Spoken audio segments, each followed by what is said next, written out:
Puntata di Pasqua di Target, anche se in realtà sia dal punto di vista delle tradizioni popolari e della religione, ma anche dal punto di vista gastronomico, noi l'avevamo un po' anticipata nella puntata scorsa, parlando delle confraternite, ma anche presentando l'agnello pasquale di Favara, uno dei dolci tipici non solo dell'Agrigentino, ma che ormai sta conquistando un po' tutti. E appunto dal punto di vista giornalistico è giusto sempre anticipare, cioè non avrebbe avuto senso presentare l'agnello proprio il giorno di Pasqua, come faranno e come facevano se no quelli a comprarlo. È la stessa cosa nel seguire quelle che sono le tantissime manifestazioni che in provincia di Agrigento, ma in tutta la Sicilia si svolgono, perché sicuramente Pasqua è uno dei momenti più sentiti dal punto di vista religioso, ma anche di quella che è la fede, forse quella più vera, quella più genuina delle tradizioni popolari che si alternano con la processione dei misteri, insomma con tutto quello che fa grande veramente la Pasqua. E noi naturalmente in punta di piedi, perché questa è una settimana particolare, cercheremo di entrare a casa vostra senza disturbarvi, anche perché sappiamo che siamo degli ospiti graditi, lo dimostrano gli ascolti, lo dimostrano i like, lo dimostrano insomma tutto quello che nel corso di questi 10 anni circa di Target voi gentilissimi telespettatori ci avete dimostrato, e questo ci dà la forza di continuare, come dicevamo poco prima che la sigla andasse in onda. Voi ci seguite su Televideo Agrigento, l'LCN 92 del digitale terrestre in tutta la Sicilia e parte della Calabria meridionale, e naturalmente poi nel grande mondo che è la rete, il web, sul nostro sito www.televideoagrigento.tv, in streaming negli stessi orari della trasmissione, e poi con il link dedicato dove sono caricate anche le puntate precedenti che voi potete vedere e rivedere secondo le vostre anche esigenze di orario. Bene, dopo questa dovuta premessa, allora passiamo a presentarvi gli ospiti della puntata di questa sera. Iniziamo dalla mia sinistra, lei è Veronica Vella, è la responsabile del FAI, Fondo Ambiente Italia Giovani di Agrigento. Continuiamo con uno che insomma con le telecamere e i microfoni è di casa, ma soprattutto con la penna, con il taccuino, poi con la macchina da scrivere, poi con il computer, il tablet, e quanta evoluzione. 35 anni di iscrizione all'Ordine Nazionale dei Giornalisti, il collega Eugenio Cairone. Buonasera. E poi continuiamo con due avvocati, loro sono le responsabili del Tribunale del Consumatore di recente costituzione qui ad Agrigento, sono Adele Falcetta e Eva Di Betta. Buonasera. Buonasera. E poi continuiamo con una studentessa presa così tra le volontarie, nel senso il professore ha detto tu sei volontaria, vai lì.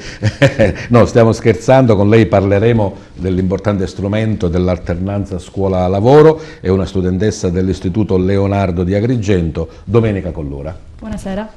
E poi un gradito ritorno qui a Target, adesso che lo vedrete anche nelle sottopancia ho scritto 3 cose perché non sapevo in realtà come presentarlo. Lui si chiama Maurizio Piscopo, eccolo che arriva, nel sottopancia ho scritto maestro, scrittore, musicista.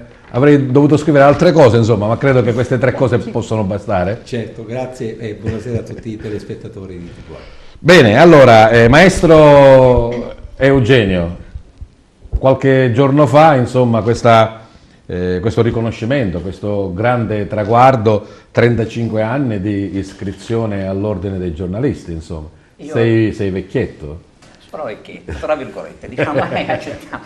Beh sì, è stata una bella cerimonia che mi ha consentito di ripercorrere non tutti i 35 anni, ma comunque quelli più importanti. Ho ricordato in modo particolare quando andai nel Belice per la venuta di Giovanni Paolo II alle popolazioni terremotate, che fece visita alle popolazioni terremotate. Quella fu una bellissima esperienza, caro Giuseppe.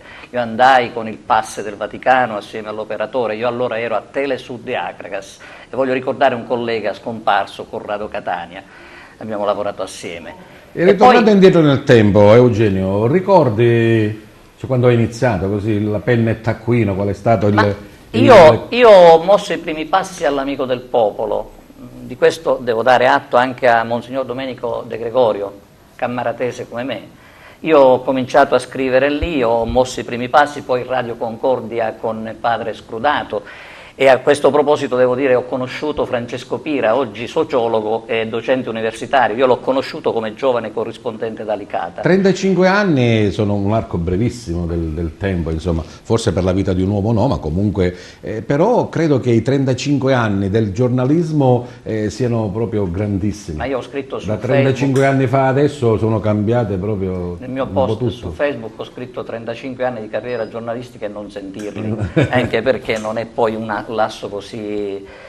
Però dico, l'occasione è stata, ringrazio l'Ordine di avermi dato questa occasione di ripercorrere gli anni. Io li ripercorro con piacere, perché fare il giornalista, io dico sempre, bisogna nascerci, cioè Sì, giornalista bisogna averlo ci dentro. nasce, Bene. poi ci si perfeziona con la gavetta in redazione. Ripercorreremo un po', insomma, alcune tappe salienti, alcuni aneddoti che magari vorrai comunicare ai nostri telespettatori. Qui abbiamo visto, insomma, la cerimonia della consegna di questo riconoscimento dei 35 anni premiazione da a parte Eugenio. del presidente Giulio Francese, Dell'ordine. figlio di Mario, voglio ricordare, Mario Francese. Sicuramente. Bene, grazie, ne continueremo a parlarne dopo. Invece di carriera, almeno diciamo musicale, Maurizio Piscopo ne ha fatte quante, Maurizio? Possiamo dirlo? Sì, non Dobbiamo lo so, dirlo? a che cosa No, ti no, riferisci? nel senso alle pubblicazioni della compagnia 50 di canto anni, sì, popolare 50 che anni tu, insomma, di attività abbiamo fatto. Quest'anno dovremmo festeggiarlo. cioè con uno praticamente lui è spettacolo. nato già direttamente musicista, o no, Maurizio? È stato un'evoluzione, diciamo, questa esperienza, piano piano, petit à petit, come si suol dire, e mi sono salvato perché sono uscito fuori dalla Sicilia e sono andato a Parigi. Quindi tu Sembra nasci una cosa musicista o strana. nasci scrittore? Nasci musicista o scrittore? Io penso di essere nato da un barbiere, perché la mia università è stata l'università della barba, come ti ho detto sempre, perché lì si suonava, si scriveva, si faceva gossip, non so se era gossip, ma insomma Si sparlava, dai, diciamolo giusto, le con le parole giuste. le imparate lì, perché il barbiere era il regista della situazione, dipende chi arrivava, e naturalmente il barbiere diceva alzati perché c'è una personalità, e quello con la barba metà fatta e metà no si doveva alzare e doveva dare spazio all'altro, e ma si apprendevano tante cose lì in una sala Sicuramente, barba. Veramente un posto di crescita ad ampio spettro. Anche questa sta finendo, ci sono paesi come Castronovo che non hanno più un barbiere, Non hanno più un barbiere. le parrucchiere aumentano sempre, Beh, lì anche c'è perché più ci da sono parlare, quelle che però. lavorano, Cioè, è vero signore, lavorano in a parrucchieria casa. c'è da parlare. Anche se in realtà una Prego, cittadina avvocato Del siciliana, Becco. Polizzi Generosa, dove sono stata recentemente, vanta in un solo corso qualcosa come 6-7 barbieri, quelli di una volta peraltro. Sì, e poi tanti c'era di anche salone, la RAI proprio dove l'altro si fa giorno, ne aveva ancora- presentato uno che a 90 e qualcosa ancora Sì, radeva continuano a fare il loro Sì, lavoro sì. perché il barbiere vuole fare sempre questo mestiere, Diventa non lo anche- vuole cambiare, ha un suo fascino, un suo carisma, ha un suo modo anche di raccontare. Ti ho il invitato mondo. per l'ultimo lavoro, questa tua canzone Nesci lo Santo, ma ne parliamo dopo, va Certo, bene? certo, certo. Dicevamo, è la volontaria indicata dal professore per venire a parlare di questa importante iniziativa di alternanza scuola-lavoro. Domenica Collura, studentessa da Leonardo, dicevamo. Studentessa Sì. del liceo linguistico di Leonardo, sì, è stata una... Il linguistico è una branca. linguistico, insomma, scientifico e scienze applicate del Leonardo di Classe? Agrigento, quinta CL, Ah, quindi già quindi siamo ultimo proprio- anno, sì. Siamo alla fine, sì. Sì, sì. sì. Iniziate questa nuova esperienza del percorso scuola-lavoro. Abbiamo cominciato appunto nel terzo anno e concludiamo col quinto. Sì, Oggi è il sin primo dal- giorno? No, Oh, no, assolutamente. Da poco comunque. Sì, da sì, poco. da poco abbiamo appunto realizzato dei servizi, abbiamo preso parte appunto dell'attività di montaggio, ripresa, anche traduzione essendo un linguistico, e alla fine dell'anno scorso abbiamo anche realizzato proprio un telegiornale. Sì, ne abbiamo parlato anche nella nostra trasmissione, adesso parleremo anche di quello che farete in questo anno. E poi dicevamo le due rappresentanti del Tribunale del Consumatore, di recente costituzione, avvocato Falcetta. Sì, la sede di Agrigento è stata inaugurata il 16 marzo, quindi da pochissimo, mentre l'associazione esiste a livello nazionale dal 2006. È un'associazione siciliana, abbiamo anche questa soddisfazione perché è nata a Patti nel 2006, è stata presto riconosciuta dalla Regione Siciliana e poi si è diffusa in tutta Italia, distinguendosi per la serietà e per il forte impegno anche nel sociale. Avvocato Di Bette, naturalmente il nome lo dice, no? Tribunale del consumatore, quindi tutto quello che concerne noi cittadini, la difesa dei nostri diritti, insomma. Sì. Sì, gli sportelli del Tribunale del Consumatore nascono appunto per questa vicinanza, si contraddistinguono per la vicinanza agli utenti a partire da una consulenza, oltre che legale, soprattutto sociale, perché ormai le problematiche che fanno parte della nostra quotidianità e in cui tutti prima o poi incappiamo sono legate anche al rapportarsi con la pubblica amministrazione, quindi sì, Tribunale del Consumatore inteso come strumento, da sciogliere, sì? Vabbè, parecchi, devo dire che ciascuno di noi e tante volte sia a livello come diritti e anche come possibilità di farli valere si sconoscono gli strumenti anche più elementari, quindi è importante. Certo, da solo il consumatore è un po' molto da solo debole, brancola un po' nel buio, però rivolgendosi agli sportelli si può già avere una prima consulenza che per gli associati è assolutamente gratuita e indirizzare poi cammin facendo verso la migliore soluzione possibile. Bene, parleremo un po' delle casistiche, insomma, di quelle che magari sono le più frequenti o comunque le più interessanti. Sono tante. Sono tante. Veronica Vella, giovane del FAI Fondo Ambiente Italia, che proprio la settimana scorsa ha festeggiato e ha insomma aperto tantissimi siti in tutta Italia. È stato un successo? Sì, assolutamente, come ogni anno e per fortuna anche sempre di più, sempre un successo in crescita, sempre più partecipazione, più spirito appunto di coinvolgimento. Ho visto insomma nel calendario ci sono alcuni siti che già si ripetono da diversi anni, invece alcune e altri novità, che sono insomma, appunto per la prima volta resi fruibili al pubblico. Diversi comuni sono stati interessati anche quest'anno. Esatto, quest'anno addirittura 11, quindi se ne sono aggiunti altri rispetto agli anni precedenti, quindi nuove adesioni, e per questo dico è sempre un successo che va ad aumentare. Non lo so se avete già fatto un po' il resoconto, quello che è stato il più richiesto, il più visto o comunque quello che ha affascinato un po' di più, avete fatto un sondaggio? Allora, insomma. Sicuramente sì, possiamo dire che la miniera Cozzodisi a Casteltermini è stata una meta veramente ambita, persone sono venute da Catania e da tantissime altre province proprio per la miniera che come sapete è sempre chiusa, non è fruibile al pubblico, quindi per la prima volta è stata visitabile, è stato anche un gran successo. Questo come anche a Sciacca e a Licata anche sono stati aperti dei beni dove appunto il pubblico ha apprezzato tantissimo, i giovani sono stati entusiasti di poterli spiegare perché poi appunto la parte principale è affidata a questi giovani ciceroni, quindi alle nuove generazioni questo che spiegano. Credo che sia anche un elemento importante perché quest'anno io purtroppo non ho partecipato alle giornate dei FAI, ma già l'anno scorso nella mia Favara Maurizio sono andato a vedere alcune cose con i ragazzi che me lo spiegavano e ho detto ma scusa, in 60 anni non ho visto niente, cioè, non conoscevo delle particolarità di questi siti e il FAI insomma adesso. E quindi sì, è questo il valore aggiunto, proprio perché i stessi cittadini di quel posto in realtà riscoprono i loro luoghi con occhi diversi e ne prendono coscienza anche, che è forse una delle cose più importanti. Quindi bene. Il FAI naturalmente non è solo le giornate di primavera, affronteremo anche altre tematiche che questa importante associazione porta avanti. E poi insomma è stata quella che ha liberato e fatto fruire la Colimbetta, ne parlano in tutta Italia, anzi in tutto il mondo.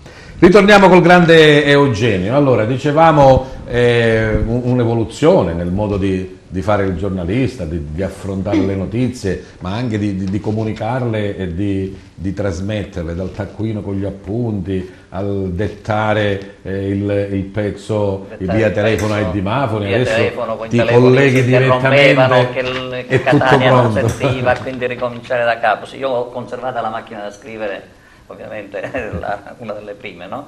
Adesso ovviamente l'evoluzione è servita, ha dato una grossa mano al nostro lavoro. Ricordavi il tuo lavoro nella Valle del Belice con il Papa? Questo è forse quello che ricordi più? La tappa all'inizio della mia carriera, che ricordo con grande nostalgia, avere conosciuto Giovanni Paolo II in quell'occasione. Poi sono arrivati altri momenti, io sono stato direttore di alcune testate radiofoniche, una Radio Fontanelle che ho creato assieme a padre Russotto, il segretario del vescovo Bonmarito, poi venne Radio Trasmissione Agrigento di Lillo Cavallaro, Radio Concordia l'ho nominato, e poi le televisioni, Telesud di Acragas e poi Canale Alfa con un galantuomo direttore Alaimo Polizzi, l'ingegnere Alaimo Polizzi, non so se qualcuno lo ricorda.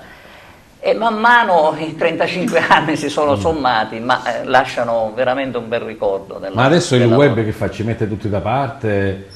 Ma non direi, ma no, guarda, no? Io non lo volevo dire ma lo dico, non c'è cosa più bella per uno che fa il mestiere nostro che sedersi al computer e scrivere, cominciare a dettare quello che è il fatto, l'avvenimento. È bello, il copia e incolla, ecco, tanto per capirci, è una cosa che purtroppo ci accomuna, perché la gente pensa, anzi tra di noi stessi dice copia e incolla, non lo dico per banderia, io non l'ho mai in 35 anni e non lo farò mai, perché è la cosa più bella è scrivere, cioè creare il tuo pezzo, crearlo, perché è lì la soddisfazione. È una creatura che nasce, anche l'avvocato, esatto. Ovviamente in tutte le professioni, ma la creatura deve essere quando l'avvocato deve scrivere un qualcosa, sì, insomma, e lo fa nel computer, sa che poi può modificarla, può farla, certo, c'è questa comodità sicuramente, e poi riformata. Se sicuramente invece si deve scrivere nella macchina da scrivere, allora già devi avere quando io ho iniziato la mia professione,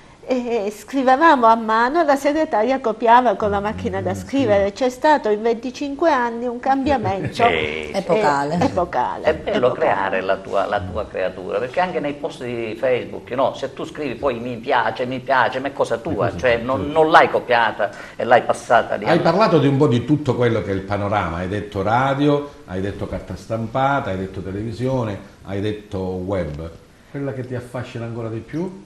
Ma guarda, a me affascina di più la televisione, non per questo è la terza televisione dove io forse dire esagerato sono nato nella televisione, no? Perché l'immagine è qualcosa di straordinario. Io ricordo il servizio che feci quando appunto Giovanni Paolo II nel Belice non era uguale che scrivere il pezzo e portarlo e passarlo al giornale. Lì parlavi, lì vedevi l'immagine e la raccontavi. Devi strutturare, è sicuramente straordinario. Io sono più radiofonico, per dire la verità, forse perché sono nato in radio, quindi ma anche la radio, raccontare la radio è più libertà, nel senso che tu ci vai pure in pantaloncini, cioè questo già ti cambia lo stile di presentarti, no? Ritorniamo al Tribunale del Consumatore. Dicevamo, siamo tutti consumatori, siamo veramente l'anello debole di questa lunga catena, avvocato Di Betto? Io direi che in realtà più che anello debole siamo delle persone che tante volte non sappiamo davvero come far valere i nostri diritti, quindi è importante che esista un'associazione, una guida che ti permetta di sentirti comunque a casa, nel senso che il primo input è comunque il collegamento sociale con una persona, perché al di là delle consulenze, di quello che tu puoi garantire la migliore soluzione possibile, ecco, giuridicamente, se sia un ricorso, se è bastevole una lettera, comunque quello che conta intanto è un approccio umano. E nel sociale sono tante le problematiche per cui è necessario doversi in certo senso farsi aiutare.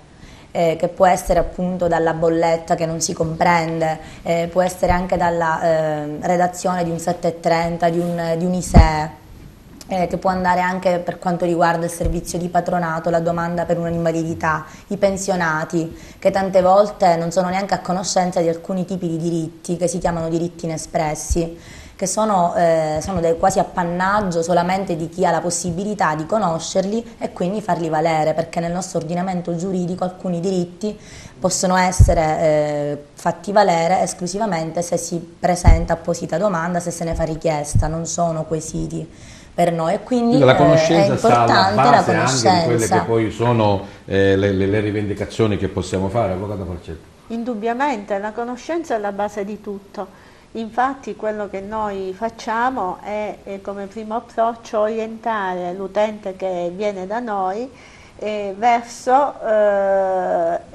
la conoscenza dei diritti che l'ordinamento gli riconosce, perché ci troviamo a volte di fronte a situazioni paradossali. Ci sono persone che vengono illuse di avere un diritto, che quindi cercano di azionare quel diritto e poi magari il diritto non viene loro riconosciuto, non solo, ma se hanno anche intrapreso un'azione legale ci rimettono pure le spese, e questo è un aspetto. E poi ci sono persone, come diceva la collega, che non sanno di essere titolari di certi diritti, come per esempio i pensionati, che possono essere titolari di diritti cosiddetti inespressi, che l'ordinamento riconosce, ma che devono essere azionati con un'apposita domanda, con una richiesta, oppure anche diritti che maturano in data successiva rispetto al pensionamento. Cosa che oggi è ancora più marcata, perché il pensionato non riceve più a casa il cedolino cartaceo che magari può controllare, farsi spiegare da qualcuno. È tutto visibile online, ma non tutte le persone sono in grado di accedere ai servizi. La pubblica amministrazione viene vista ancora come controparte? Sì, spesso la pubblica amministrazione continua a essere vista come controparte, però il cittadino non sa effettivamente. Poi lì dipende anche dall'aspetto umano, dalle persone che si incontrano nella pubblica amministrazione, perché ci sono degli ottimi impiegati, degli ottimi funzionari con i quali il cittadino si può rapportare. Anche lì insomma dipende dall'esperienza di ciascuno, però certamente aiutando il cittadino a sapere, orientandolo. Chiedevo se c'è qualche, come abbiamo fatto con il FAI, c'è qualche casistica, no? C'è quello che vi chiedono di più gli utenti, i consumatori, quale aspetto, Avvocato Di Betto?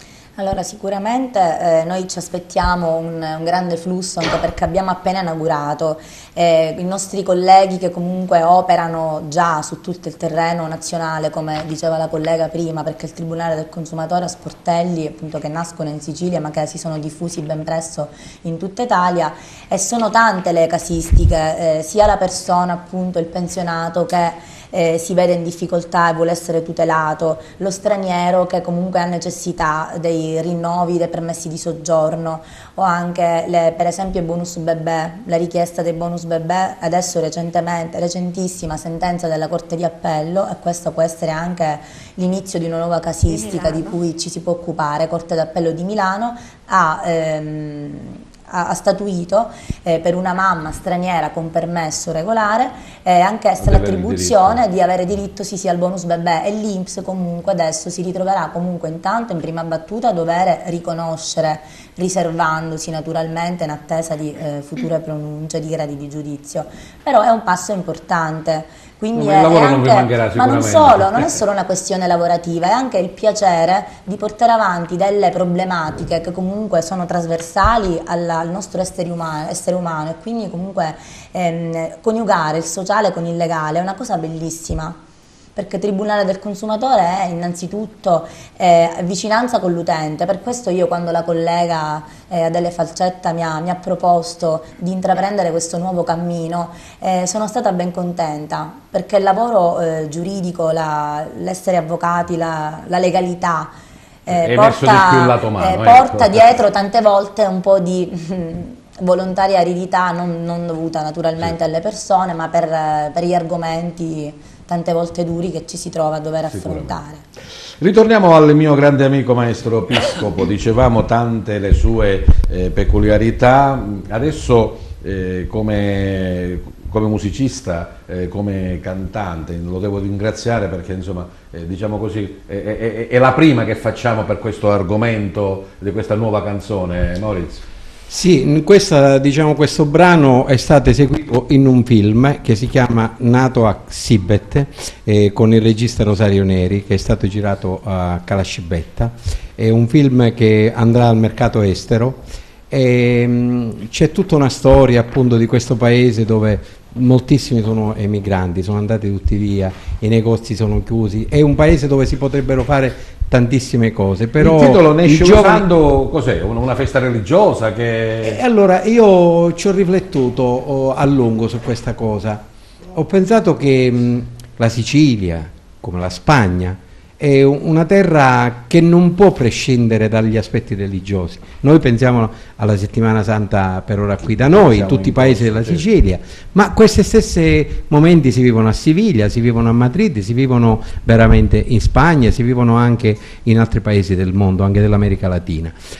Quando un giorno ho visto delle fotografie che c'erano questi bambini che venivano mostrati a Sando, quasi nudi, che il Sando li benedicesse, tutti pieni di soldi, anche in America, pieni di dollari, ho cercato di pensare che cosa succede nella mente delle persone nel momento in cui passa il Santo. Ecco, questa era la cosa. Scrivere un testo è bellissimo, però quando io trovo difficoltà a raccontare le cose come piace a me raccontarle, allora mi abbandono con la musica e ho detto tutte le sensazioni le voglio vivere così. E ho detto ai bambini, immaginate un po' quello che succede nella festa del Santo, e loro hanno suonato con me e ho deciso di portarli all'università, e noi ci andremo il 18 di aprile, andremo alla facoltà di lettere, delle scuole elementari che si metteranno al posto dei professori. Io ho fatto questa proposta all'università e a loro è piaciuta molto. E la difficoltà che mi sono trovato qual è? Che anche quelle di prima elementare vogliono venire all'università. L'università mi manda un autobus e ci potranno andare 50 persone in totale. La scuola ce ne sono tanti bambini e quindi non so ora come sistemare la cosa. Noi ti chiederemo naturalmente di farci sentire Nesci Lusando, ma la musicalità che hai messo lì, insomma, le sonorità che hai ricercato. Devo precisare una cosa: quando io ho composto questo brano era successo un fatto straordinario che non lo posso dimenticare e che merita di essere scritto.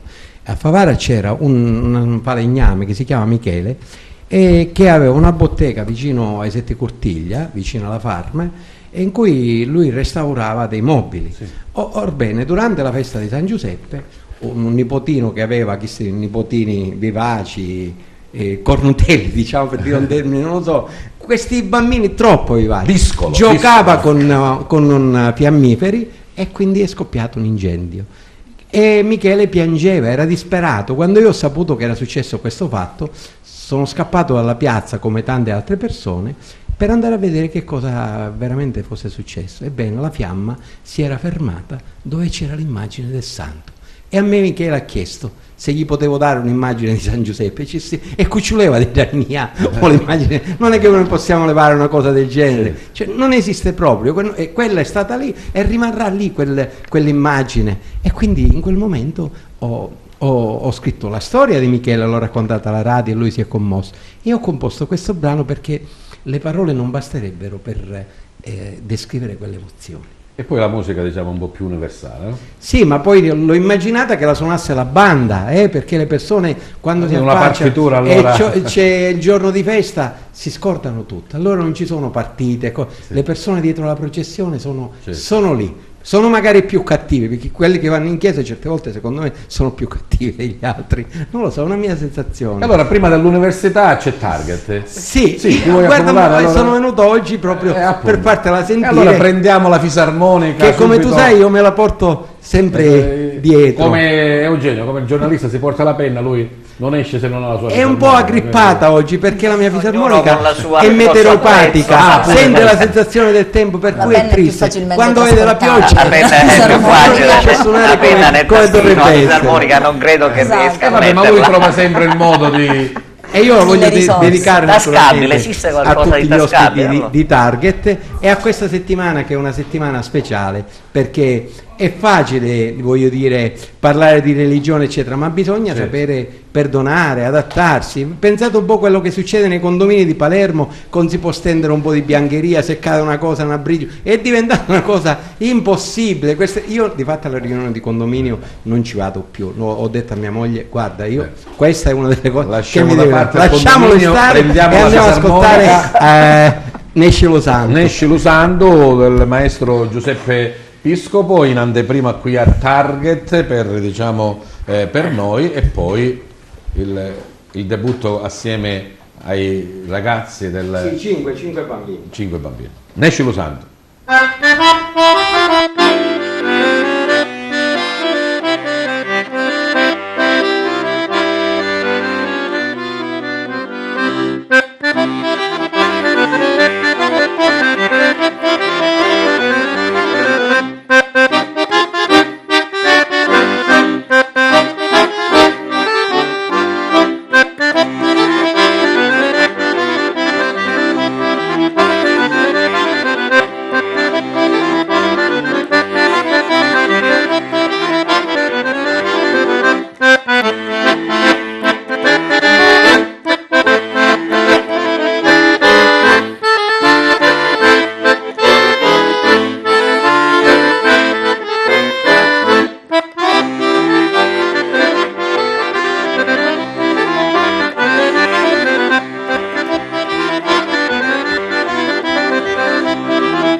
Grazie, Nesci Santo.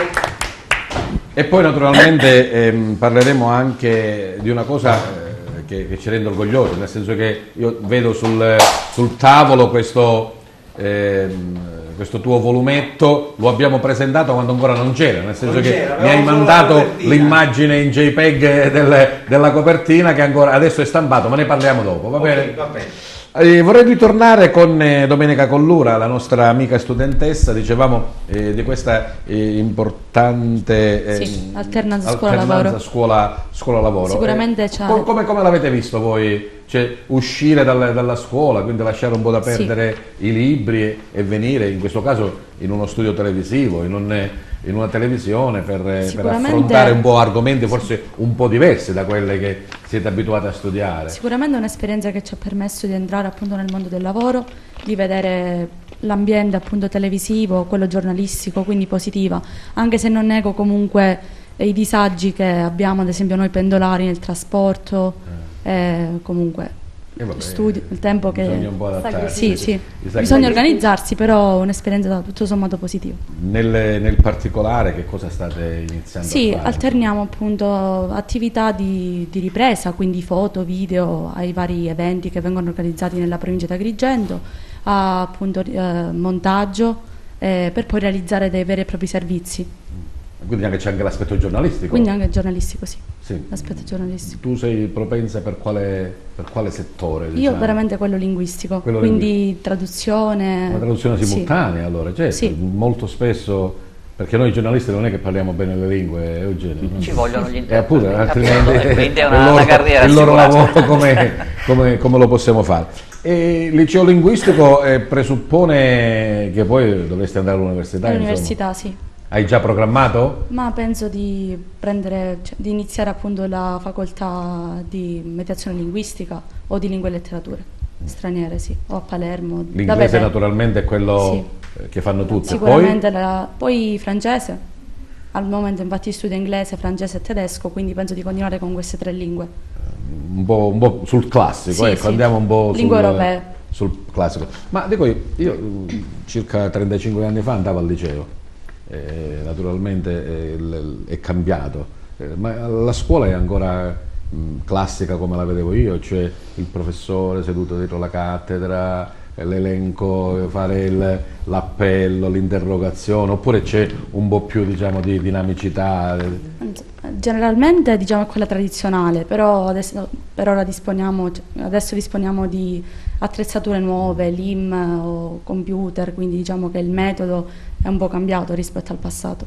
Ma ci sono ancora i libri cartacei? Sì, assolutamente. Non avete, diciamo, no, ancora non li hanno buttati. Non l'avete messi da parte per l'internet e per... Lì ci sono interessi che non possono essere... Cosa, del cartaceo? Ovviamente. Ma il cartaceo è più bello, anche se in realtà costa di più. Ha i suoi interessi, certo, diciamo, perché in cambio di testi, di cose, lì non è che... C'è da dire che i libri non scadono mai, però, indolore, sono fondamentali. I libri non scadono mai. Non scadono mai, però dico c'è questa anche se ci tentano un po'. Ci tentano ogni tanto a sostituirli. L'altra volta parlando con l'editore, anche il dottore Antonio Riotto, che lui è un editore, parlavamo appunto dei libri stampati e dell'evento dell'ebook, dove non è che ha preso tanto piede l'ebook, no? C'è chi è che vuole leggere un libro, perché il gusto di sfogliare, sentire l'odore del libro è tutta un'altra... È lo stesso profumo della pagina, che sottolineare con la matita, un buon lettore sottolinea sulla matita, scrive a margine le note, le impressioni, andare magari poi a riprendere il libro dopo tempo, riassaporare quelle stesse sensazioni, è una sensazione insostituibile, non si può, l'ebook è comodissimo, è utile magari... Torniamo al giornale stampato a internet, non è uguale. Assolutamente. Domenica, però devo dire un'altra cosa, il rapporto con i docenti com'è? È formale, è distaccato, oppure adesso c'è un po' più di... No, non è assolutamente formale, poi dipende ovviamente dai professori, quello più simpatico, quello meno simpatico. Come sono i nostri confronti. Ma quello che ti sta guardando lì tra il pubblico? No, assolutamente positivo. Sì. Ma è positivo perché ti sta guardando? No, qui è positivo perché... Bene, ritorniamo al FAI. Veronica, dicevamo ogni anno sempre un incremento in più di partecipanti, di siti. A Favara per esempio c'erano le terrazze per ammirare il panorama da un punto di vista diverso.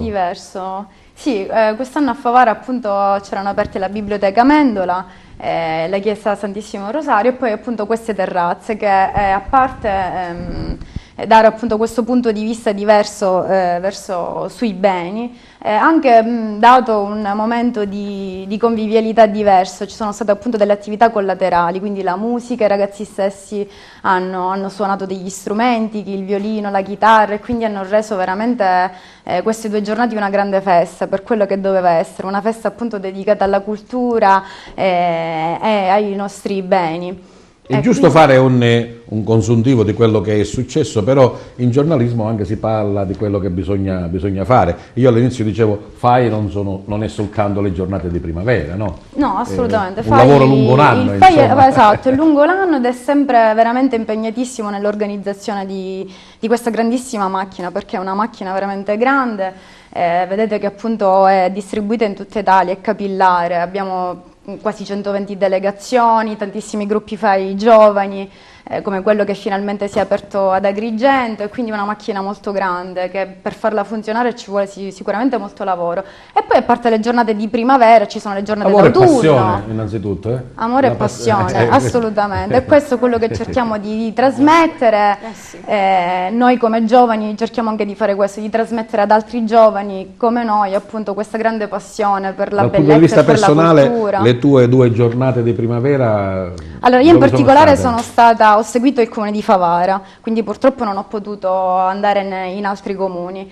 Ma è stata questo cosa succede? Come sì. il giornalista presentatore, no? Cioè io quando presento degli spettacoli mi dicono che sono privilegiato perché sono sul palco, però lo spettacolo non me lo vedo. Invece no.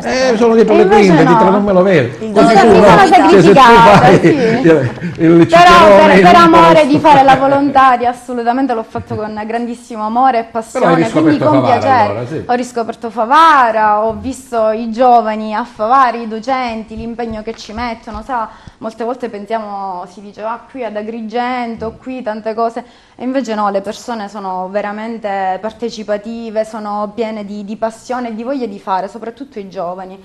Infatti dico, gli altri miei amici come me sono anche entrate nel gruppo Fai Giovani per stimolarli e fargli capire che c'è da fare. Molti diciamo qui non c'è niente da fare, invece no, c'è da scoprire la bellezza, c'è da trasmetterla, c'è da farla, da valorizzarla, da renderla veramente fruibile a tutto. Ciò che è bellezza e cultura, di questo dovremmo interessarci tutti, non solo ad Agrigento perché siamo a vocazione turistica, ma in tutta Italia.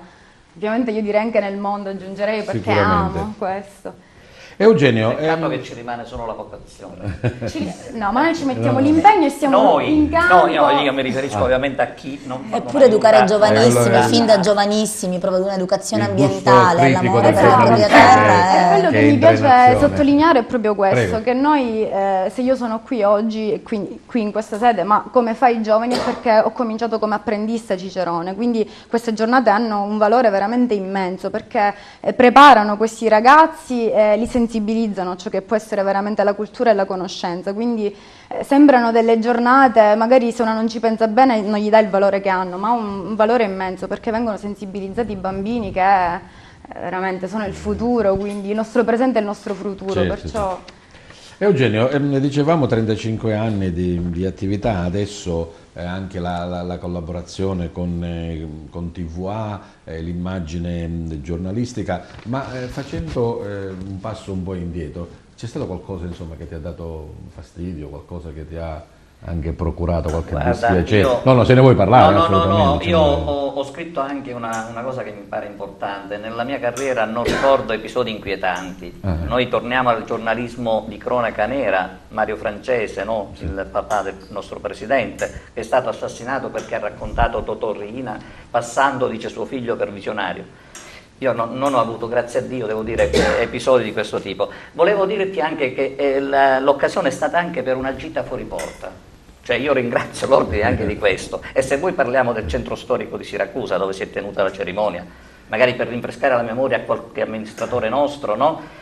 A Siracusa Hai si visto un pagano po' di 2 differenza? No, a Siracusa si pagano 2 euro per entrare al Duomo, che è fantastico. Ad Agrigento non si paga, è gratis, ma la cattedrale è È chiusa. chiusa. Noi Il sono rischio di queste crollare. differenze, ecco il FAI è da ringraziare perché fa scoprire quelle che sono veramente i tesori nascosti. Ma noi abbiamo tesori purtroppo abbandonati da una politica, quanti ministri, quanti sottosegretari, quanti assessori, quanti ne abbiamo avuti, Giuseppe? Certo. Che andiamo per forza alla critica dura, ma è così, la realtà è questa. Per fortuna allora nessuna Però siamo problematica. stati candidati al 2020, solo candidati, ma forse ci hanno scoperto siamo qualcuno entrati che non nella meritavamo shortlist, credo di che era una essere cosa buona. capitale della cultura, perché vabbè. abbiamo le bellezze ma non abbiamo la cultura. Però essere E entrati quindi- nella shortlist Però- ci ha Certo, dato certo, visibilità. Dobbiamo Ci prendere mancherebbe. Solo, quei ma è anche un po' italiani. secondo Abbiamo me vinto il premio per il la paesaggio. mentalità che va cambiando, perché noi stessi siamo pienamente consapevoli di tutte le risorse che abbiamo, ma non solo della bellezza architettonica della nostra città, anche di quello che può offrire la città,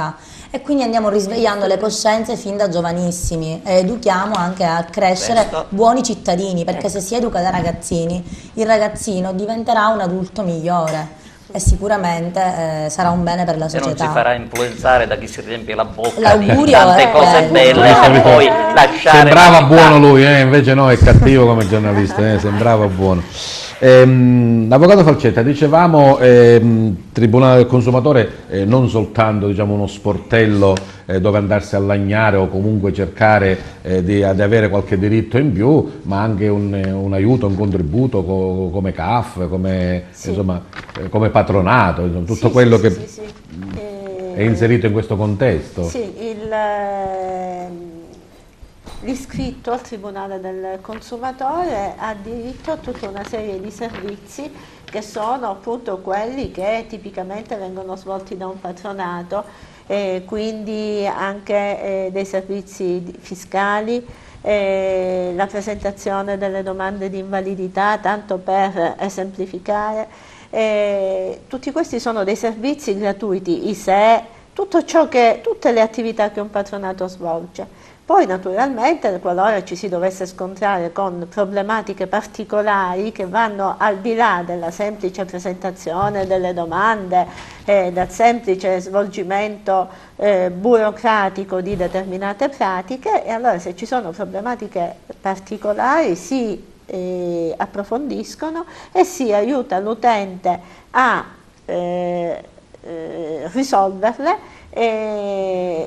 col minore esborso possibile, quindi applicando delle tariffe che sono veramente le minime nei vari ambiti professionali. Noi curiamo con la collega tutti gli aspetti legali, ma il Tribunale del Consumatore è collegato ad una rete di professionisti in svariati campi che possono veramente supportare l'utente a 360 gradi in tutte quelle che sono le problematiche che la vita di oggi presenta a tutti noi, in maniera quasi indolore, diciamo. L'importante però è affrontarle e risolverle. Infatti, diceva prima la sua collega Di Betta che in quella che è la casistica degli altri tribunali, c'è l'affluenza, ma Sì.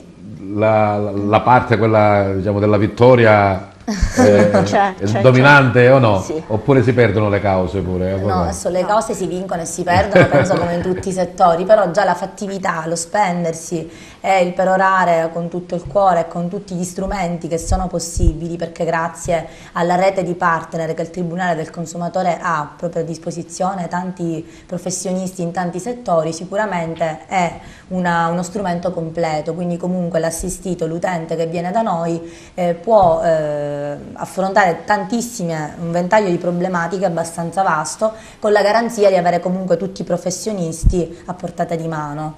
Comunque vicino a uno sportello, ecco, vicino alla gente, ecco perché è così capillare. Noi ci avere uno troviamo- sportello con tante sportelle. ecco, Esatto, diciamo noi così. ci troviamo in centro, siamo in via San Francesco d'Assisi, subito dopo la Basilica dell'Immacolata. E in rete invece siamo con tutta l'Italia, siamo collegati ovviamente con...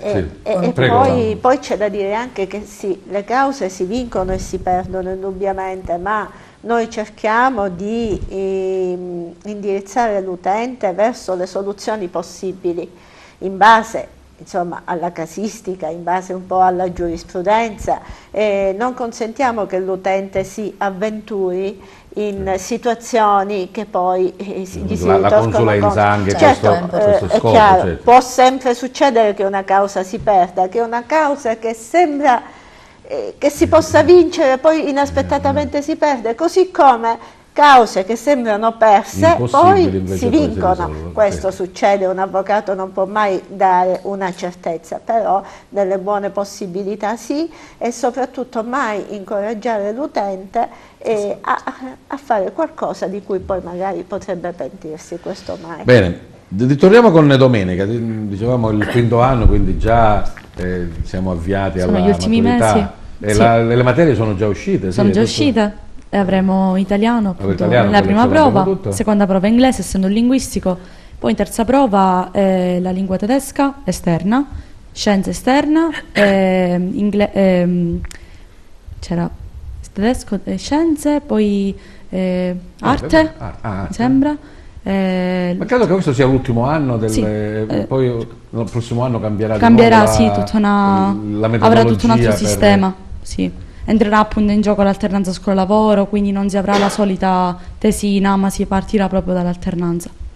Hai già un'idea di come fare pensavo alla questo tematica del sì. viaggio. Il viaggio mi è sempre affascinato, quindi pensavo a qualcosa come viaggio, metafora della vita. Dobbiamo aspettare il nuovo ministro però prima di parlare di cambiamenti. No, ma è già programmato. Vabbè, ma ovviamente vediamo cosa succede. Che ancora si deve fare. Maurizio, dicevo che abbiamo avuto qui a TVA il piacere di presentare le avventure di Lino Panno quando ancora era in stampa e non c'era materialmente il libro. Qua. Adesso se lo tieni fermo, adesso Gerlando arriva lì per far vedere la copertina delle avventure di questo maestro. Se la cava con i suoi alunni o no? Sì, se la cava perché porta la gioia e porta l'allegria, porta anche una maniera di vedere il mondo. Lui vuole smontare le certezze, dice che dietro la pubblicità c'è l'inganno, dietro le novità c'è l'inganno, e cerca di spiegarglielo ai bambini. Naturalmente i bambini sono affascinati perché lui portava il cane a scuola, faceva delle cose che non erano previste nel canone, diciamo, del protocollo che c'era nella scuola. Ma sono cose scritte solo nel libro o che in realtà ti appartengono? Ecco. Questo dicono che mi appartengono, però io ho pensato sempre che con i bambini bisogna anche giocare, bisogna trovare una dimensione favolistica, una dimensione che tenga presente dell'età che loro hanno. Io ho visto l'altro giorno che ce l'avevano i bambini di prima e uno aveva letto una pagina perché leggono a Natale, quindi è riuscito a leggere una pagina e mi ha detto è bellissimo perché ci sono i disegni, pure l'illustrazione di Marina Scarcella. Questo è un libro che saranno 5 libri su Lino Panno. E quindi sono delle storie per divertirci un po'. Il primo è già iniziato bene? Il suo percorso? Sì, iniziano bene, ma noi che scriviamo queste cose lo facciamo perché ci piace, è il sogno. Finisce uno e ne parte un altro. C'è in tipografia, in stampa, la maestra portava carbone sui maltrattamenti infantili, perché ho detto prima di andare via dalla scuola alcune cose le devo raccontare. Ed è giusto, fa parte della propria professione. Perché uno fa anche questi lavori? Per far riflettere anche gli altri. Non è giusto, ecco, con una mamma che dà la vita a un bambino e sa che cosa si prova in tutti questi 9 mesi, quello che succede, che noi uomini non capiremo mai, potremmo sognare, affascinarci. Ho cercato di scrivere anche questa maternità e ho pensato, una mamma prende un bambino piccolo, l'affida a una persona e se ne va tranquilla. E poi quel bambino è il suo sogno, è il suo immaginario totale. Poi succedono cose che non dovrebbero e non devono succedere. Questa è la finalità che ci siamo posti io e Salvatore Ferlita. L'abbiamo fatto con 4 mani, come una sonata a 4 mani, e il libro sarà pronto dopo Pasqua, a maggio, e insomma speriamo di aprire un dibattito, riflettere. Come al solito, dicevi bene, le cose le presento sempre prima qua e poi on the world, perché come tu sai Sogni e Passioni è andato al Festival del Libro di Torino, sì, e anche Lino Panno e La Maestra portava carbone, e anche il libro su Favara con le fotografie di Angelo Pitrone e con Salvatore Ferlite, anche col mio intervento, e vorremmo portarlo in giro per il mondo. Per questo io avevo scritto nel tuo sottopancia maestro, scrittore, musicista, Troppo, ne basta uno, altrimenti poi la gente dice Eugenio, il tuo rapporto con la notizia, abbiamo detto, è a tutto tondo, no? Insomma, abbiamo parlato di radio, abbiamo parlato di televisione, abbiamo parlato di web, non hai parlato di carta stampata. No, un accenno al giornale L'Amico del Popolo. La carta stampata è diversa dal web, no, l'ho detta, cioè che il giornale cartaceo è tutt'altra cosa, che il piacere, il profumo della pagina, dell'inchiostro, diciamo. Ma anche il modo di essere giornalista del giornale cartaceo è un po' diverso, no?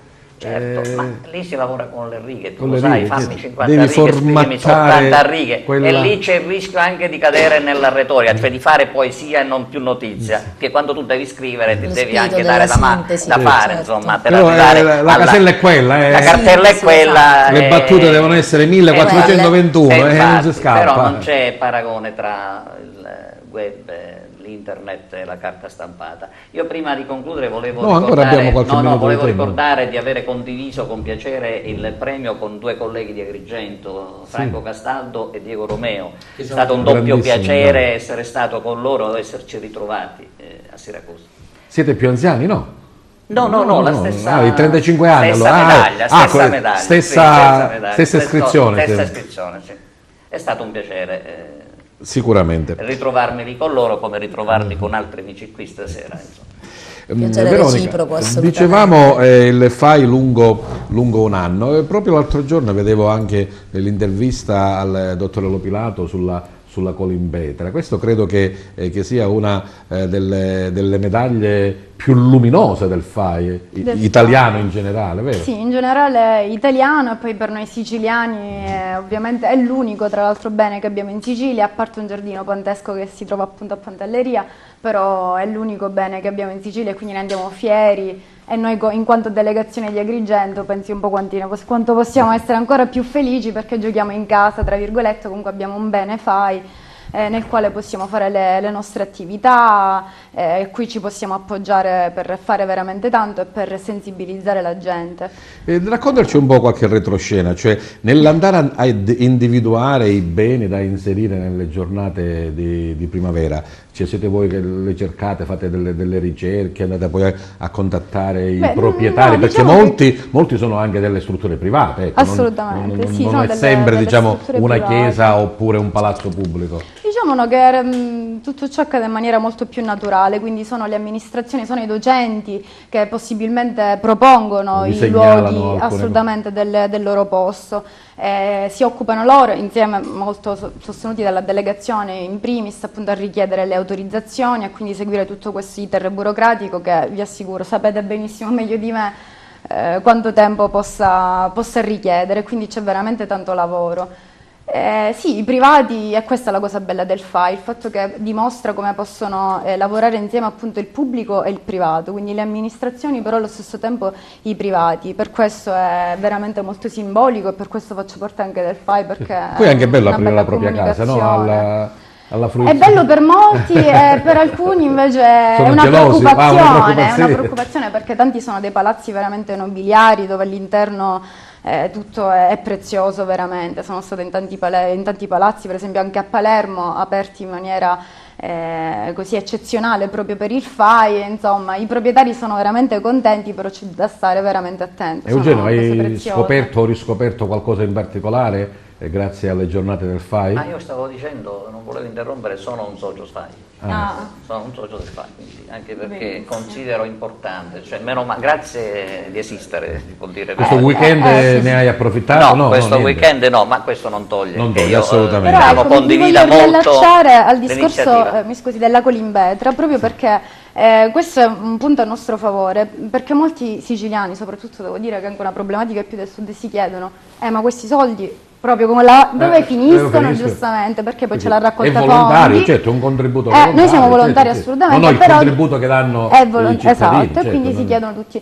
Ecco, noi abbiamo proprio la dimostrazione proprio in città di dove vanno È un a buon finire. investimento. Non solo abbiamo il bene FAI, ma la delegazione di Agrigento è riuscita tramite il FAI a far fare tanti investimenti nella nostra città. Vi ricordo per esempio la Scala dei Turchi con il punto Belvedere, è stato promosso dal FAI anche con l'abolizione dell'abbattimento dell'ecomostro. Sì. Ha contribuito al premio paesaggistico che abbiamo vinto, non abbiamo vinto Capitale della Cultura, però siamo stati premi per il paesaggio, quindi il parco archeologico insieme al FAI. Ma quello merita questo premio, lo merita tutto, il parco, oppure un investimento sempre fatto dal FAI, grazie ai luoghi del censimento dei luoghi del cuore, che è un altro evento, perché lei chiedeva ma c'è solo la giornata FAI, primavera no, ci sono anche questi altri progetti come i luoghi del cuore, il censimento, in cui vengono segnalati i luoghi, e per esempio ad Agrigento ne ha tratto vantaggio il giardino botanico, e sono stati fatti anche degli investimenti lì di restauro. Magari quindi diciamo i soldi ci finissero ritornano. tutti e si vede subito,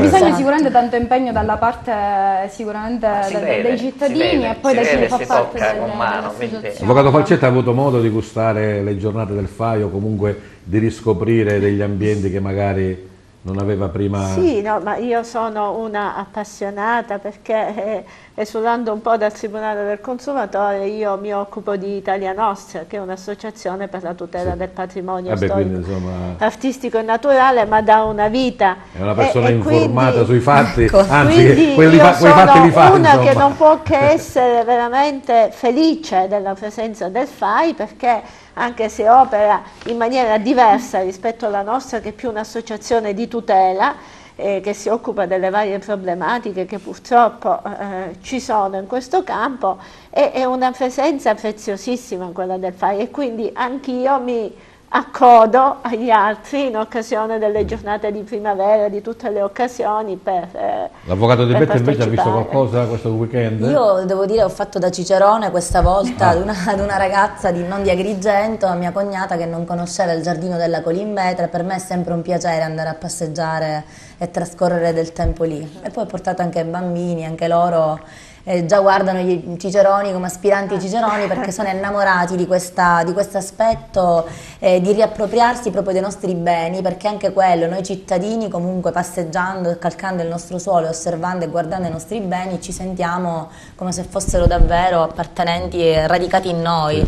Noi siciliani, la nostra sicilianità è anche fisica un po', quindi ci sono due aspetti contrapposti. C'è quello che la cosa pubblica non è di nessuno, quindi non è mia, che mi interessa. Esatto. C'è invece quello che ha l'appartenenza, che la sente come proprio questo senso di appartenenza alla propria terra, che è un po' come i vasi del viale, che praticamente sono nulla, però i soliti idioti che devono distruggere per forza. Domenica, voi come studenti e come linguisti potete anche contribuire, magari, non lo so, leggiamo da qui un messaggio, il professore ci sente, o l'avete già fatto? Siamo stati domenica Ciceroni? nella giornata di primavera del FAI, eravamo infatti lì presenti, ma anche l'anno scorso siamo stati anche al Farm Cultural Park di Novara. Quindi diciamo che prendiamo parte appunto a queste iniziative, questi progetti che vengono E adesso svolti. che c'è il FAI Giovani, vi accogliamo ovviamente nel nostro gruppo. E fanno i ciceroni traduttori. Sì. Fanno questo e tanto altro, possiamo fare eventi veramente di variato genere. Quindi sono tutti anche noi quindi abbiamo modo di venire a conoscenza proprio di questi posti, che magari io, essendo di paese, nemmeno conoscevo di qui. Bravo, ma anche gli agrigentini a volte. A volte. Io, per esempio, essendo di la qui chiesa di Santa Rosalia, che quest'anno era una tra le mete FAI, cioè ci siamo passati davanti migliaia di volte, io non sapevo che quella fosse la chiesa di Santa Rosalia, proprio perché è sempre chiusa, quindi non è un bene fruibile, quindi il piacere anche che siano aperte le porte di beni che comunque in altri momenti dell'anno sono non visitabili è un valore aggiunto. Il maestro Piscopo, che sembra un ragazzino, ma in realtà, come dicevamo all'inizio, ha 50 anni di storia con il gruppo popolare favarese. Oggi Compagnia Popolare Favarese. Oggi Compagnia Popolare Favarese. 50 anni di musica in giro per il mondo, Maurizio. Abbiamo fatto teatri abbiamo suonato in televisione, alla radio, negli ospedali, nelle carceri, sopra i camion, sulle ape, dovunque. Grandi collaborazioni in questi 50 anni. Sì, anche con Venturiello, con lo spettacolo dei Barbieri. E insomma abbiamo fatto un'esperienza lunghissima che coroneremo il 26 di maggio in una serata, in una specie di gala alla RAI, e ci saranno tanti ospiti e abbiamo chiesto alla RAI di trasmettere questa serata e quindi stiamo lavorando in questo senso. Credo sia giusto. Ma la musica, diciamo, il nome lo dice stesso, no? Popolare, rimane radicata all'antico o si evolve giorno dopo giorno? Secondo me si evolve e ancora deve essere incantata, dovrebbe arrivare di più alle persone. Io ci ho lavorato e noi ci abbiamo lavorato con Beppe Calabrese con i libri, con le nostre esperienze a farla arrivare. Abbiamo chiesto anche di partecipare al Festival di Sanremo come ospiti, suonare noi le cose, le musiche, e l'orchestra doveva coronare. Nella prima parte noi fino adesso non ci sono riuscito, ma come tu sai io sono molto insistente, certo, e non mi arrendo alle difficoltà, perché ho detto tutti dobbiamo avere diritto ad esprimere la nostra professionalità e tutte le musiche hanno diritto ad essere conosciute. Molti in Italia non sanno che cos'è la musica dei Barbieri. E ho detto con un proverbio siciliano: usurci ci disse la nuci, dunam tempo ti spiritoso. Insomma, datemi il tempo e vedrete che la musica dei Barbieri, il libro CD, insomma, il libro CD è un qualcosa di innovativo. Ha avuto 2 edizioni, è andato pure all'estero ed è considerato la Bibbia dei poveri. Ma come tu vedi io lavoro in silenzio, non è che mi fermo, finisco una cosa, ne penso un'altra ancora, perché ho detto il tempo è quello che è tiranno e quindi mi devo affrettare a fare le cose che devo fare. Generalmente i giovani sono affascinati dalle novità, ma ho visto che tra il vostro pubblico ci sono tanti giovani. Sì, ci sono tanti giovani e anche tanti stranieri. Io sono stato a Varsavia e i bambini mi hanno fatto trovare fisarmoniche, ho suonato in tutte le classi e parlavo il mio inglese agricolo, io parlo l'inglese, agriculture English, e ogni tanto ci scherzo perché io amo il francese, non amo l'inglese, e quando via chi dice che sono così tutti, sei più scanzoniere, allora, mi dico take the bread on the mouth, mettici pane in bocca, perché certe volte fa male, quando è troppo è troppo. Certo. E ti dico una cosa, in America tutti parlavano questo inglese, io ho fatto un corso full immersion perché volevo arrivare preparato. Dico, che fa? Che sogno fissa io che non devo parlare l'inglese e se mi devo prendere un panino devo chiedere agli altri, e quindi mi ero preparato. Sono andato in un posto e c'era uno che faceva next please e io ascoltavo e lui parlava in inglese. Quando ci sto fa lascia stare questo codice, dice avanti a Covene. Allora tu conosci il siciliano, non è inutile che parlo. Parlavo con mia moglie della pasta col nero e chi doveva insistere a me mi piace, basta. C'era bisogno che io studiavo l'inglese. Adesso che vai siciliano che trovi, ovviamente, no? Ma ti rendi conto? 120.000 parole, una legge universale. Andando in ascoltare. Ce la siamo scordati. Allora, ti devo chiedere allora il favore di omaggiarci di una canzone a tuo piacimento. E io concorderei con una musica dei Barbieri di nuovo, quello che dici tu, insomma, perché devo dire anche questa cosa, cioè voi a Venturiello lo avete, non dico plagiato, ma sicuramente affascinato e fatto innamorare. È vero. Non so se voi avete visto un rapporto con lui, Barberia, anche con Tosca, è una cosa eccezionale. Anche sarà con ripetuta Tosca Barberia, Maurizio, sarà ripetuta a Palermo. Noi speriamo di farlo nella Palermo, perché la musica dei Barbieri con Venturiello che fa il barbiere e c'è questo excursus anche storico di quelle che sono le vicende, bello veramente. Stavo dicendo, noi eravamo a Teatro Menotti di Milano con Barberia e c'era un signore che è venuto 7 giorni di seguito. E la cosa mi intrigava perché io volevo scrivere da grande, come tu sai, quindi ho visto questo signore e dico, ma una volta su Vitti, 2 volte su Vitti, tipo la settimana santa, l'ultimo giorno che gliel'hai chiesto? Sì, perché poi lunedì noi in tutti i teatri c'è la pausa, quindi non si va in teatro. Dico, stasera ci dico. Intanto era bassino questo signore ed aveva un accompagnatore. Dico, ma che lavoro fa? Come mai questo signore? Allora ho parlato con lui e mi ha risposto l'accompagnatore, mi disse, perché la domanda mia è stata, dico, ma come mai lei è venuto 7 giorni su 7 a vedere questo spettacolo? Mi ha risposto il suo segretario, mi disse, ma lei lo sa con chi sta parlando? Ho detto, me lo dica lei perché io non lo so. Dice, è un medico importante della Calabria, un chirurgo, un primario di quelli, prima c'è il signore e poi c'è lui, già quando lui l'ha presentato così. Adesso dico, professore, come mai lei è venuto tutte queste volte? Lui è stato un momento a riflettere, dopo mi dice, miei padri facevano barbieri. E allora così e tutte le sere che io vedo questo spettacolo è come se io mi abbracciassi nel suo salone a quel mondo e vado a ricordare le mie emozioni. Una musica dei barbieri, allora, una musica dei barbieri per salutarvi, per ringraziare, sì. per ringraziare anche dopo i saluti i telespettatori, ma dico a loro glielo voglio dedicare anche questa settimana, che bisogna farle le cose, non solo dirle, essere più buoni. Ecco. Bene, mentre allora adesso Maurizio si appresta a suonare, voi dovete pensare, perché qui a Target non si saluta con grazie e arrivederci. Dovete farlo con una frase, con una citazione, con un pensiero, insomma, con un qualcosa che caratterizza anche la vostra azione, però positiva, perché noi il bicchiere lo vediamo sempre mezzo pieno, va bene? Ok, musica dei barbieri, Maurizio Episcopo.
Bravissimo, grazie Maurizio.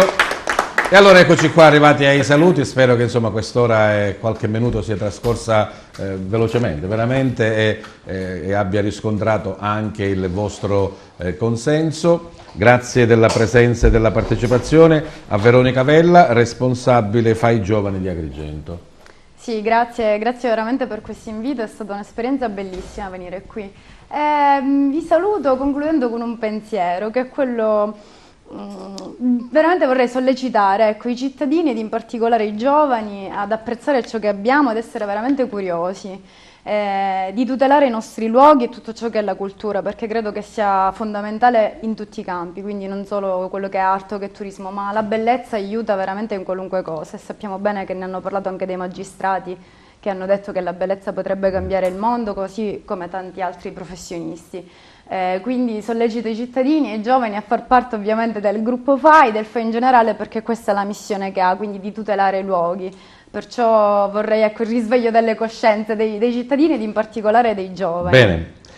Grazie a Eugenio Cairone, nostro collega giornalista, e ancora complimenti per i 35 anni di iscrizione all'ordine. Grazie a te, grazie a voi. Io sarò più breve, visto che siamo a Pasqua, è scontato parlare di pace. Io aggiungerei anche l'augurio di tanta salute, senza la quale tutto è perso. Bravissimo. Grazie ad Adele Falcetta e al suo Tribunale del Consumatore.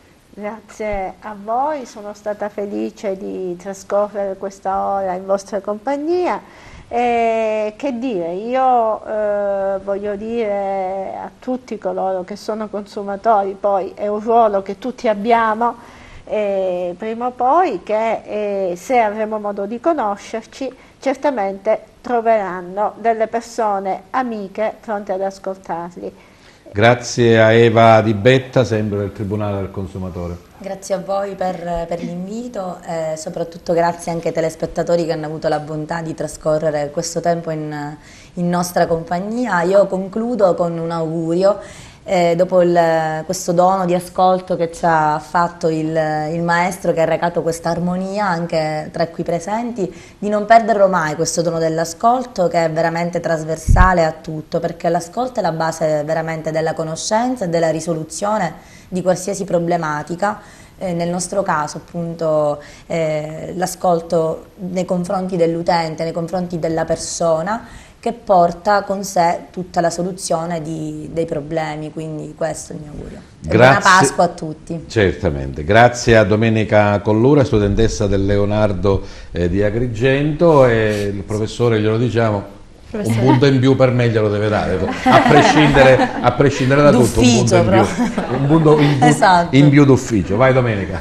Vorrei ringraziarla appunto per questa bellissima esperienza e vorrei ringraziare soprattutto TVA, con la quale appunto abbiamo collaborato per l'alternanza scuola-lavoro. Concludo augurando a tutti una buona Pasqua e grazie per questa opportunità che mi ha permesso di conoscere persone molto preparate e molto brave.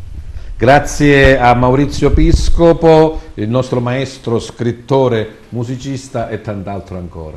Io vorrei salutare il pubblico di TVA, tutti gli ospiti presenti stasera, te, i tecnici, tutti coloro che hanno collaborato con Un Pensiero. Vorrei che ci fosse una maggiore attenzione nei confronti delle donne. Le donne siciliane sono bellissime, ti amano e ti vogliono bene per sempre. L'occhitò su dustiti. E c'era una battuta, una parola in una canzone, diceva: «Lo sonno di la notte m'arrubasti, te lo portassi a dormire cottia». Rispettiamo di più le donne, guardiamole negli occhi quando parliamo con loro. Grazie della vostra presenza e partecipazione, grazie soprattutto al nostro gentile pubblico che anche questa volta ha avuto la bontà di seguirci, e buona Pasqua a tutti.